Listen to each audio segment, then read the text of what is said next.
సంపూర్ణ కార్తీక మహాపురాణము 6వ రోజు పారాయణము ఏకాదశాధ్యాయము. వశిష్ఠ ఉవాచ. ఓ మహారాజా, కార్తీక మాసంలో శ్రీహరిని ఎవరైతే అవిసపూలతో పూజిస్తారో వాళ్ళకి చాంద్రాయణ ఫలము కలుగుతుంది. గరికతోనూ కుశలతోనూ పూజించే వాళ్ళు పాప విముక్తులై వైకుంఠమును పొందుతారు. చిత్రవర్ణ వస్త్రాన్ని శ్రీహరికి సమర్పించిన వాళ్ళు మోక్షమును పొందుతారు. కార్తీక స్నానాచరణమును చేసి విష్ణు సన్నిధిని దీపమాలికను ఉంచే వాళ్ళు, వైకుంఠ పురాణ పాఠకులు, శ్రోతలు కూడా విగతపాపులై పరమపదాన్ని చేరుతారు. ఇందుకు ఉదాహరణగా మాత్రాననే సర్వ పాపాలను సమయింపచేసేది ఆయురారోగ్యదాయిని అయిన ఒక కథను వినిపిస్తాను విను. మందరోపాఖ్యానము. కళింగ దేశీయుడైన మందరుడనే ఒకానొక బ్రాహ్మణుడు స్నాన సంధ్యా వందనాలన్నింటినీ విసర్జించి పరులకు కూలి పని చేస్తూ ఉండేవాడు. అతనికి పతివ్రత, సర్వ సాముద్రికాది శుభలక్షణ సంపన్న, సద్గుణ సముచ్చయము చేత సుశీల అని పిలువబడే భార్య ఉండేది. భర్త ఎంత దుర్మార్గుడైనా కూడా అతని యందు రాగమే తప్ప ద్వేషము లేనిదై పాతివ్రత్య నిష్ఠాపరురాలై ఉండేది. కొన్నాళ్ల తరువాత కూలితో జీవించడం కష్టమని భావించిన మందరుడు వనగతుడై ఖడ్గపాణి అయి దారులను కాసి బాటసారులను కొట్టి వారి నుండి ధనమును అపహరిస్తూ కాలం గడపసాగాడు. ఆ దొంగ సొత్తును ఇరుగు పొరుగు దేశాలకు తీసుకుని పోయి అమ్మి ఆ సొమ్ముతో కుటుంబ పోషణ చేసేవాడు. ఒకసారి దొంగతనానికై దారి కాసి ఉన్న మందరుడు బాటసారి అయిన ఒకానొక బ్రాహ్మణుని పట్టుకుని అక్కడి మర్రి చెట్టుకు కట్టివేసి ఆ బాపని ద్రవ్యాన్నంతను అపహరించేశాడు.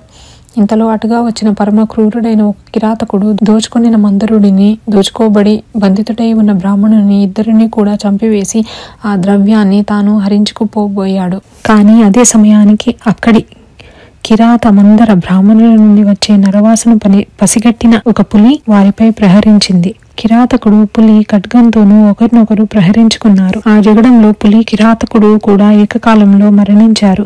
ఆ విధంగా మరణించిన విప్ర మందర వ్యాఘ్ర కిరాతకుల జీవులు నలుగురు యమలోకమును చేరి కాలసూత్రమనే నరకాన్ని పొందారు. యమకింకరులు ఆ నలుగురిని పురుగులు అమేధ్యముతో నిండి ఉన్న తప్త రక్తకూపంలో పడవేశారు. ఇక భూలోకములో భర్త మరణ వార్త తెలియని మందరుని భార్య అయిన సుశీల మాత్రం నిత్యం భతృధ్యానాన్నే చేస్తూ ధర్మవర్తనతో, హరిభక్తితో, సజ్జన సాంగత్యంతో జీవించసాగింది. ఒకనాడు నిరంతర హరినామ సంకీర్తనా తత్పరుడు, సర్వులయందును భగవంతుని దర్శించువాడు, నిత్యానంద నర్తనుడు అయిన ఒకానొక యతీశ్వరుడు ఈ సుశీల ఇంటికి వచ్చాడు. ఆమె శ్రద్ధాభక్తులతో అతనికి భిక్ష చేసి, అయ్యా, నా భర్త కార్యార్థి అయి వెళ్లి ఉన్నాడు, ఇంటలేడు. నేను ఏకాకినే ఆయన ధ్యానంలోనే కాలము గడుపుతున్నాను అని విన్నవించుకుంది. అందులక ఆ యతి, అమ్మాయి, ఆవేదన పడకు. ఇది కార్తీక పూర్ణిమ మహాపర్వదినము. ఈ రోజు సాయంకాలము నీ ఇంట పురాణ పఠన శ్రవణాదులను ఏర్పాటు చేయి. అందుకు గాను ఒక దీపము చాలా అవసరము. దీపానికి తగినంత నూనె నా దగ్గర ఉన్నది. నీవు పత్తిని, ప్రమిదను సమర్పించినట్లయితే దీపమును వెలిగించవచ్చును అని సలహా ఇచ్చాడు. ఆ యతిశ్రేష్ఠుని మాటలకు అంగీకరించి సుశీల తక్షణమే గోమయంతో ఇల్లంతా చక్కగా అలికి పంచరంగుల ముగ్గులను పెట్టినది. ప్రత్తిని పరిశుభ్రపరిచి 2 వత్తులను చేసి యతీశ్వరుని వద్ద నూనెతో వాటిని వెలిగించి శ్రీహరికి సమర్పించింది. యతి ఆ దీప సహితంగా విష్ణువును పూజించి మనశుద్ధి కోసం పురాణ పఠనంను ఆరంభించాడు. సుశీల పరిసరాల ఇంట్లకు వెళ్లి వారందరినీ పురాణ శ్రవణానికి ఆహ్వానించింది. అందరి నడుమ తాను కూడా ఏకాగ్ర చిత్తయ్యై ఆ పురాణాన్ని విన్నది. అనంతరము ఆమెకు శుభాశీస్సులు అందించి యతీశ్వరుడు వెళ్లిపోయాడు. నిరంతర హరిసేవనము వలన క్రమక్రమంగా ఆమె జ్ఞాని అయి తదుపరిని కాలధర్మమును చెందినది. తక్షణమే శంఖచక్రాంకితులు, చతుర్బాహులు, పద్మాక్షులు, పీతాంబరధరులు అయిన విష్ణుదూతలు నందనవన సుందర మందరాది సుమాలతోనూ రక్తమౌక్తిక ప్రవాళాదులతోనూ నిర్మించిన మాలికాంబర భరణాలంకృతమై ఉన్న దివ్య విమానాన్ని తెచ్చి సుశీలను అందులో అధిరోహింపచేసి వైకుంఠానికి తీసుకుపోసాగారు. అందులో వెళుతున్న సుశీల మార్గమధ్యంలోని నరకములో మరిముగ్గురు జీవులతో కలిసి బాధలు పడుతున్న తన భర్తను గుర్తించి విమానాన్ని ఆపించి తత్కారణమేమిటో తెలుపవలసిందిగా విష్ణు పారిషదులను కోరింది. అందుకు వారు, అమ్మా, నీ భర్త అయిన ఆ మందరుడు విప్రకుల సంజాతుడైనప్పటికీ కూడా వేదాచారాలను విస్మరించి కూలి అయి మరికొన్నాళ్ళు దొంగ దుర్మార్గ ప్రవర్తన వలన ఇలా నరకాన్ని అనుభవిస్తున్నాడు. అతనితో పాటి ఉన్న మరొక బ్రాహ్మణుడు మిత్రద్రోహి. మిత్రుడొకరిని చంపి అతని ధనముతో పరదేశాలకు పారిపోతూ నీ భర్త చేతి బంధితుడయ్యాడు. అతగాడి పాపాలకు గాను అతడు నరకమును పొందాడు. 3వ వాడు కిరాతకుడు. బంధితుడై ఉన్న ఆ బ్రాహ్మణుని, నీ భర్తను కూడా చంపివేసిన పాపానికి గాను ఇతడు నరకమును చేరవలసి వచ్చినది. ఇక 4వ జీవి ఒక పులి. ఆ పులి అతపూర్వ జన్మలో ద్రావిడ బ్రాహ్మణుడై ఉండి ద్వాదశి నాడు భక్షాభక్ష విచక్షణారహితుడై ఆచరించిన తైలాదిక భోజనాదుల వలన నరకంను పొంది పులిగా పుట్టి ఈ కిరాతకుని తోడి జగడంలో అతనితో బాటే నరకాన్ని చేరాడు. ఈ నలుగురి నరకయాతనలకు కారణాలివే తల్లి అని చెప్పారు. ఆ మీదట సుశీల విష్ణుదూతలను చూసి ఏ పుణ్యము చేసినట్లయితే వాళ్ళకు ఆ నరకము తప్పుతుందో చెప్పుడని కోరగా, వైష్ణవులు కార్తీక మాసంలో నీ చేత ఆచరింపబడిన పురాణ శ్రవణ ఫలితాన్ని దారబోయడం వలన నీ భర్త పురాణ శ్రవణార్థమై నువ్వు ఇంటింటికి వెళ్లి ప్రజలను పిలిచిన పుణ్యమును దారబోయడం వలన మిత్రద్రోహి అయిన బ్రాహ్మణుడు ఆ పురాణ శ్రవణార్థమై నువ్వు సమర్పించిన 2 వత్తుల పుణ్యమును చెరిసగముగా దారపోయడం వలన కిరాత వ్యాఘ్రాలు నరకము నుండి విముక్తి పొందుతారు అని పలికారు. అలా వాళ్ళు చెప్పినదే తడుగా సుశీల ఆయా విధాలుగా తన పుణ్యాలను వారికి దారబోయడంతో ఆ నలుగురు నరకం నుండి విముక్తులై దివ్య విమాన రూఢులై సుశీలను వివిధ రూపాలుగా ప్రశంసిస్తూ మహాజ్ఞానులు పొందే ముక్తి పదానికై తీసుకుపోబడ్డారు. కాబట్టి ఓ జనక మహారాజా, కార్తీక మాసంలో చేసే పురాణ శ్రవణము వలన హరిలోకమును తప్పనిసరిగా పొందుతారని తెలుసుకో. ఏకాదశోధ్యాయ సమాప్త. ద్వాదశాధ్యాయము వశిష్ఠ ప్రవచనము. పునః వశిష్ఠుడు జనకునికి ఇలా చెప్పసాగాడు. ఓ రాజా, కార్తీక మాసంలో వచ్చే సోమవారం మహత్యమును విని ఉన్నావు. ఆ కార్తీక సోమవారం ఎంత ఫలితాన్ని ఇస్తుందో అంతకంటే కార్తీక శని త్రయోదశి 100 రెట్లు, కార్తీక పూర్ణిమ 1000 రెట్లు, శుక్లపాడ్యమి 1,00,000 రెట్లు, శుక్ల ఏకాదశి 1,000,000 రెట్లు, ద్వాదశి లెక్కలేనంత అనంతమైన ఫలాలను అదనంగా ప్రసాదిస్తాయి. మోహము చేతనైనా సరే శుక్ల ఏకాదశి నాడు ఉపవసించి మరునాడు ద్వాదశి బ్రాహ్మణయుక్తులై పారాయణము చేసేవాళ్లు సాయుధ్య మోక్షాన్ని పొందుతారు. ఈ కార్తీక శుద్ధ ద్వాదశి నాడు అన్నదానం చేసిన వారికి సమస్త సంపదలు అభివృద్ధి చెందుతాయి. రాజా, సూర్యగ్రహణ సమయంలో గంగా తీరంలో 1,000,000 మంది బ్రాహ్మణులకు అన్న సమారాధన చేయడం వలన ఎంత పుణ్యం కలుగుతుందో అంత పుణ్యము కూడా కేవలము కార్తీక ద్వాదశి నాడు ఒక్క బ్రాహ్మణునికి అన్నమును పెట్టడం వలన కలుగుతుంది. 1000 గ్రహణ పర్వాలు, 10,000 వ్యతిపాత యోగాలు, 1,00,000 అమావాస్య పర్వాలు ఏకమైనా కూడా ఒక్క కార్తీక ద్వాదశిలో 16వ వంతు కూడా చేయవని తెలుసుకో. మనకు ఉన్న తిథులలో పుణ్యప్రదాలైన తిథులన్నైనా ఉండవచ్చును గాక, కానీ వాటన్నిటికంటే కూడా సాక్షాత్ విష్ణు ప్రీతికరమైన ఈ కార్తీక ద్వాదశి అత్యంత ఫలప్రదమని మర్చిపోకు. ద్వాదశి దానములు. ఏకాదశి నాడు రాత్రి యామముండగా కార్తీక శుద్ధ ద్వాదశి నాడు క్షీర సముద్రము నుండి శ్రీహరి నిద్రలేస్తాడు. అందువలన దీనికి హరిబోధిని ద్వాదశి అనే పేరు వచ్చింది. అటువంటి ఈ హరిబోధిని నాడు ఎవరైతే కనీసం ఒక్క బ్రాహ్మణునికైనా అన్నదానము చేస్తారో వాళ్ళు ఇహంలో భోగాను సేవనాన్ని, పరములు భోగి శయనామ సేవనాన్ని పొందుతారు.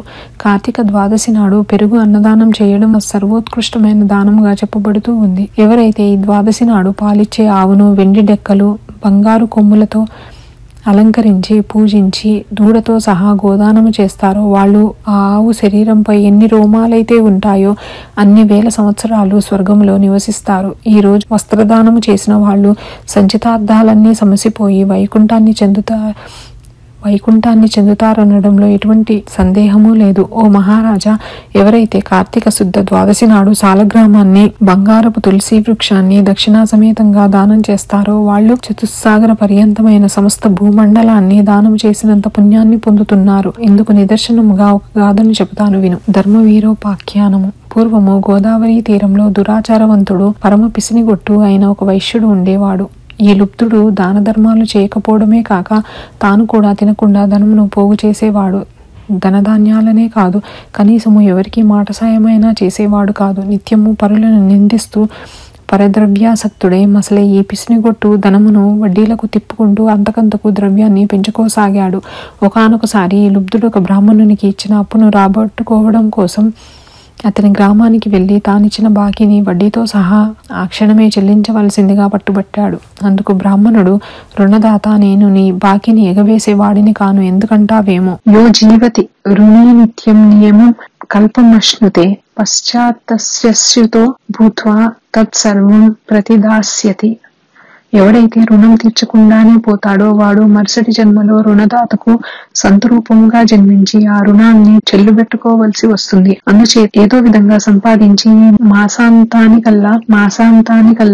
ఈ మాసాంతానికల్లా నీ రుణము చెల్లుబెడతాను, అంతవరకు ఓర్పు వహించి ఉండు అని చెప్పాడు. ఆ బ్రాహ్మణ వచనాలను పరాభవ వాక్కులుగా భావించిన లుబ్ధుడు కినిసి, నీ కబుర్లు నా దగ్గర కాదు, నీ బాకీ వసూలు కోసం నెల్లాగే సమయం నాకు లేదు, మర్యాదగా ఇప్పుడే ఇయ్యి లేదా ఈ కత్తితో నిన్ను నరికేస్తాను అన్నాడు.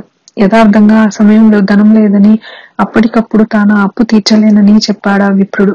మరింత మండిపడిన ఆ పిసినారి బ్రాహ్మణుడిని జుట్టు పట్టుకుని లాగి నేలకు పడదోసి కాలితో తన్ని, అప్పటికీ కోపం తీరక కత్తితో ఒక వేటు పెట్టాడు.